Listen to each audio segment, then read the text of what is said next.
तो चलिए आज बात करते हैं CTET 2016 की और ख़ास तौर पर उस एक विषय की जिससे कई लोगों को ना डर सा लगता है, मैथ्स पेडागोजी। हाँ, गणित सिखाने का तरीका। हमारे पास जो स्रोत हैं वो एक बहुत ही साफ सुथरी प्रेजेंटेशन है।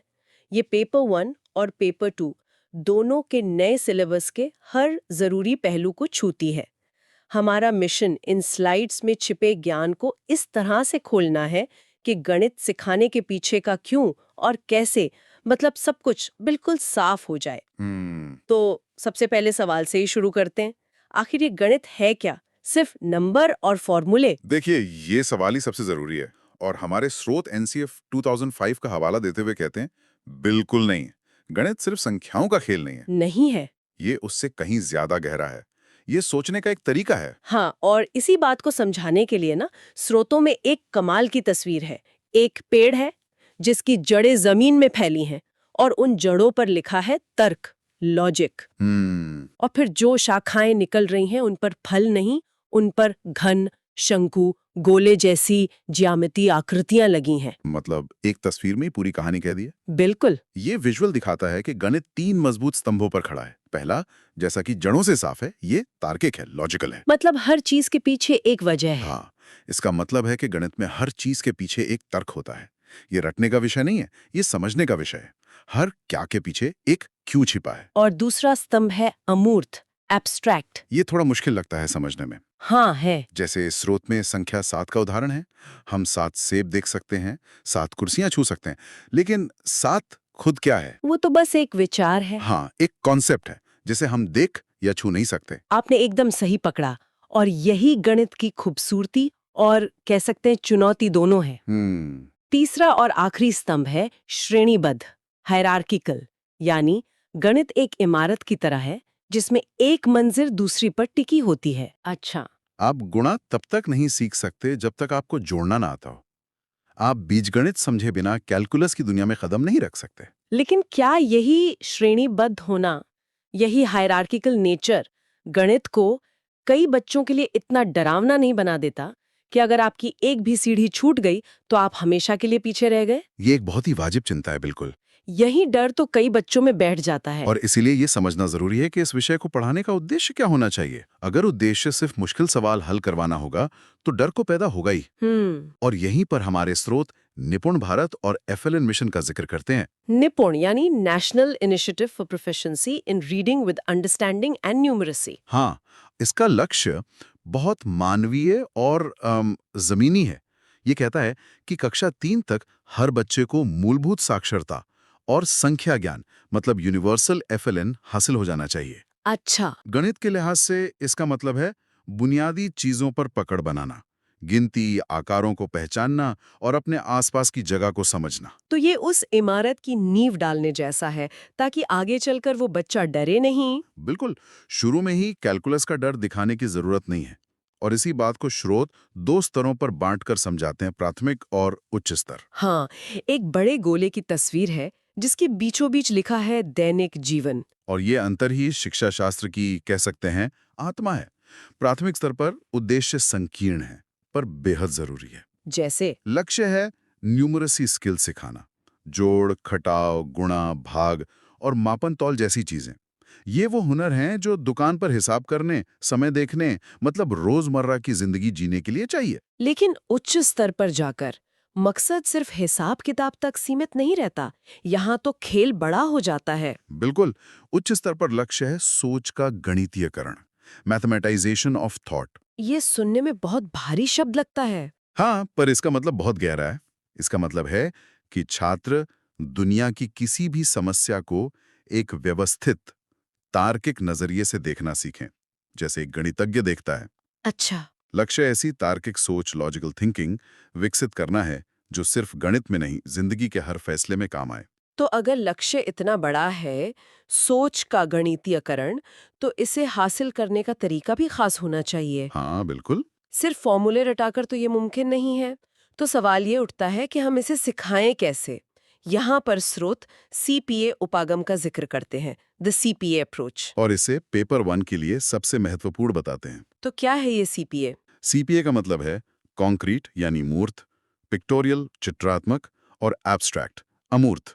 यह बच्चों के सीखने का सबसे स्वाभाविक क्रम है। ये सीपीए सुनने में तो बहुत तार्किक लगता है, पर असल क्लासरूम में ये कैसा दिखेगा?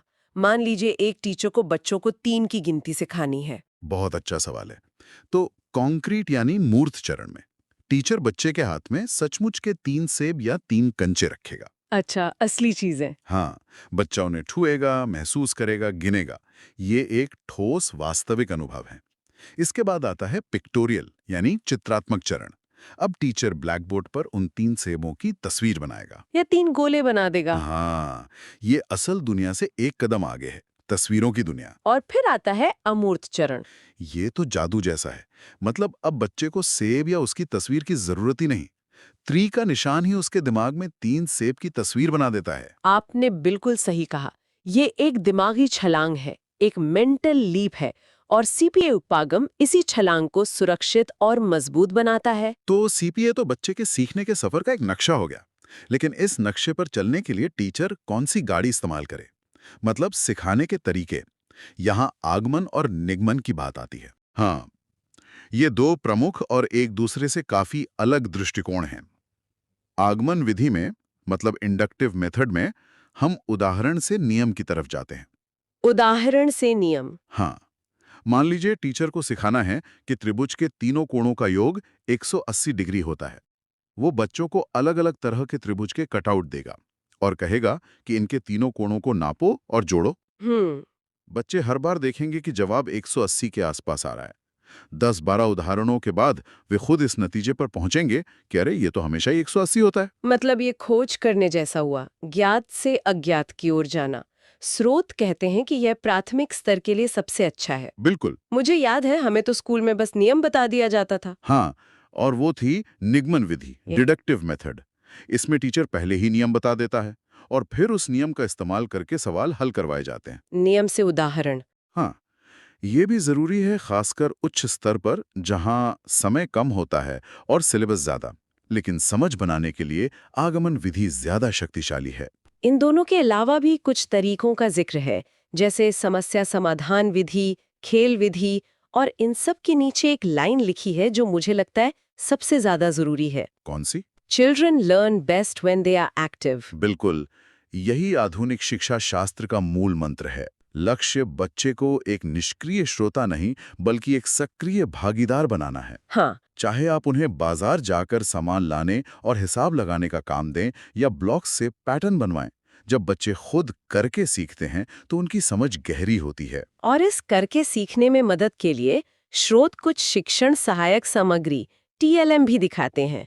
अरे वाह, जियो बोर्ड मैंने ये देखा तो है, पर कभी समझ नहीं आया कि इसका काम क्या है। जियो बोर्ड ज्यामिति सिखाने का एक बेहतरीन औजार है। यह एक बोर्ड होता है जिस पर कीलें लगी होती हैं और बच्चे रबर बैंड की मदद से उस पर तरह तरह की आकृतियां बनाते हैं। त्रिभुज, वर्ग, हाँ, आयत। हाँ, वे खुद बना कर सीखते हैं कि वर्ग और आयत में क्या फर्क है। और ये एबिकस तो सदियों पुराना है, ये तो एक तरह का पहला कंप्यूटर ही था। हाँ, कह सकते हैं। ये स्थानीय मान, मतलब प्लेस वैल्यू, इकाई, दहाई, सैकड़ा का कॉन्सेप्ट समझाने के लिए आज भी बेजोड़ है।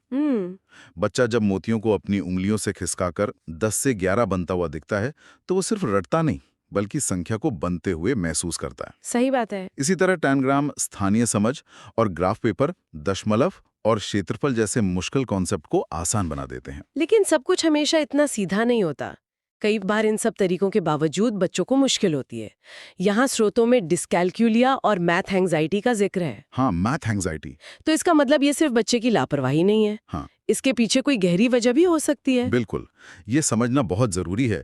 डिस्कैल्कुलिया गणना करने में एक न्यूरोलॉजिकल कठिनाई है। अच्छा। ये गणित का डिस्लेक्सिया जैसा है। ऐसे बच्चों को संख्याओं को पहचानने, याद रखने और उनमें हेरफेर करने में दिमागी स्तर पर मुश्किल होती है। और मैथ एंग्जाइटी, गणित का डर। हाँ, वो असफलता का एक तीव्र खौफ है। ये अक्सर डांट पड़ने, मजाक उड़ने या बहुत ज्यादा दबाव की वजह से पैदा होता है। तो ये डर बच्चे के दिमाग को ब्लॉक कर देता है। एकदम, भले ही उसे कॉन्सेप्ट आता हो। तो अगर एक टीचर को अपनी क्लास में ऐसा कोई बच्चा मिलता है तो उसे क्या करना चाहिए? स्रोत एक 2 चरणीय प्रक्रिया बताते हैं जो बिल्कुल डॉक्टर के तरीके जैसी लगती है। हाँ, इसे आप एक शैक्षिक चिकित्सा प्रक्रिया कह सकते हैं। पहला कदम है निदानात्मक परीक्षण, डायग्नोस्टिक टेस्ट। जांच करना। हाँ, पर इसका मकसद सिर्फ ये जानना नहीं है कि बच्चे को क्या नहीं आता, बल्कि ये पता लगाना है कि वो गलती कहाँ और क्यों कर रहा है। जैसे डॉक्टर बीमारी की जड़ पकड़ता है। और एक बार जड़ पता चल गई तो फिर आता है इलाज, यानी उपचारात्मक शिक्षण, रेमीडियल टीचिंग।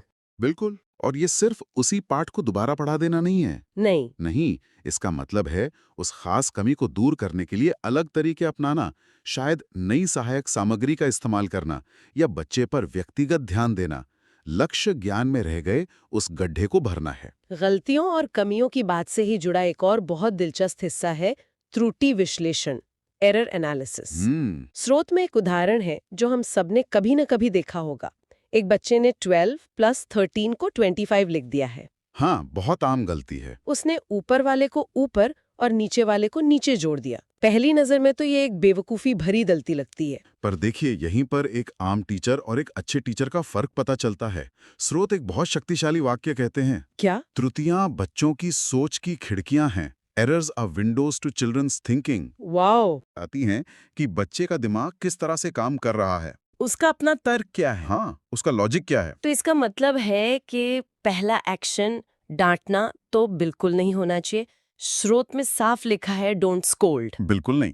डांटने से तो वो खिड़की ही बंद हो जाती है। ये बात तो हर टीचर की मेज पर लिखी होनी चाहिए। रणनीति ये होनी चाहिए कि हम उस बच्चे की सोच के पीछे का जो लॉजिक गैप है उसे समझें। अच्छा। इस मामले में बच्चे ने भिन्न के जोड़ का नियम लगाने के बजाय पूर्णांकों के जोड़ का अपना पुराना नियम लगा दिया। ये एक तार्किक गलती है, बेवकूफ़ी नहीं। एक बार जब हम ये समझ जाते हैं तो हम उसे सही तरीके से दोबारा सिखा सकते हैं, रीटीच कर सकते हैं। और सीखने सिखाने की इस पूरी प्रक्रिया के आखिर में आता है मूल्यांकन, एवैल्यूएशन। हाँ, यहाँ एक तराजू की तस्वीर है। उसके एक पलड़े पर मार्क्स रखे हैं और वो नीचे झुका हुआ है। दूसरे पलड़े पर ग्रोथ CCE लिखा है और एक नन्हा सा पौधा उग रहा है और वो पलड़ा ऊपर जा रहा है। ये तस्वीर पारंपरिक और आधुनिक मूल्यांकन के फर्क को एक नज़र में समझा देती है। CCE मतलब सतत और व्यापक मूल्यांकन। हाँ, कंटिन्यूअस एंड कॉम्प्रिहेंसिव इवैल्यूएशन। ये कहता है कि बच्चे का आकलन सिर्फ साल के आखिरी में होने वाली 3 घंटे की एक परीक्षा से नहीं हो सकता। तो फिर मूल्यांकन कैसे हो? स्रोत 2 तरह के मूल्यांकन बताते हैं, रचनात्मक और योगात्मक। हाँ, रचनात्मक, फॉर्मेटिव मूल्यांकन वो है जो पढ़ाने के दौरान लगातार चलता रहता है। जैसे क्लास में सवाल पूछना। हाँ, या छोटा सा क्विज ले लेना, बच्चे को काम करते हुए देखना। ये सब रचनात्मक मूल्यांकन है। इसका मकसद ग्रेड देना नहीं है, बल्कि फीडबैक देना है। और योगात्मक सबमिटिव मूल्यांकन सत्र या टर्म के अंत में होता है, जैसे छमाही या सालाना परीक्षा। इसका मकसद ग्रेडिंग करना होता है। एक अच्छा सिस्टम इन दोनों का संतुलन बनाकर चलता है। और मूल्यांकन के लिए सिर्फ परीक्षा ही एक तरीका नहीं है। यहाँ पोर्टफोलियो, अवलोकन, इन तरीकों का भी जिक्र है। बिल्कुल, एक पोर्टफोलियो बच्चे के पूरे साल के काम का एक संग्रह होता है। अच्छा। उसकी पहली ड्राइंग से लेकर आखिरी प्रोजेक्ट तक। ये उसकी सिर्फ एक दिन की परफॉर्मेंस नहीं, बल्कि पूरी विकास यात्रा, उसकी ग्रोथ को दिखाता है। और अवलोकन, ऑब्जर्वेशन? उसके जरिए टीचर ये देखता है कि बच्चा ग्रुप में कैसे काम करता है, सवाल पूछता है या नहीं। ये मूल्यांकन का एक ज्यादा मानवीय और समग्र तरीका है। इस पूरी गहरी और लंबी चर्चा को समेटने के लिए स्रोत आखिर में CTT सारांश 5 स्वर्णिम नियम देते हैं, 5 गोल्डन रूल्स। हाँ, ये 5 नियम इस पूरी शिक्षा शास्त्रीय सोच का निचोड़ है। पहला है, बच्चा सक्रिय है, चाइल्ड एक्टिव। सीखने की प्रक्रिया का हीरो बच्चा है, टीचर सिर्फ एक गाइड है। दूसरा, जीवन से जुड़ाव, लाइफ कनेक्ट। मतलब गणित को क्लासरूम की चारदीवारी से निकालकर बाजार, रसोई और खेल के मैदान तक ले जाना। तीसरा नियम है समझ रटना। और चौथा, प्रक्रिया उत्तर, प्रोसेस ओवर आंसर। मुझे लगता है ये चौथा नियम सबसे क्रांतिकारी है।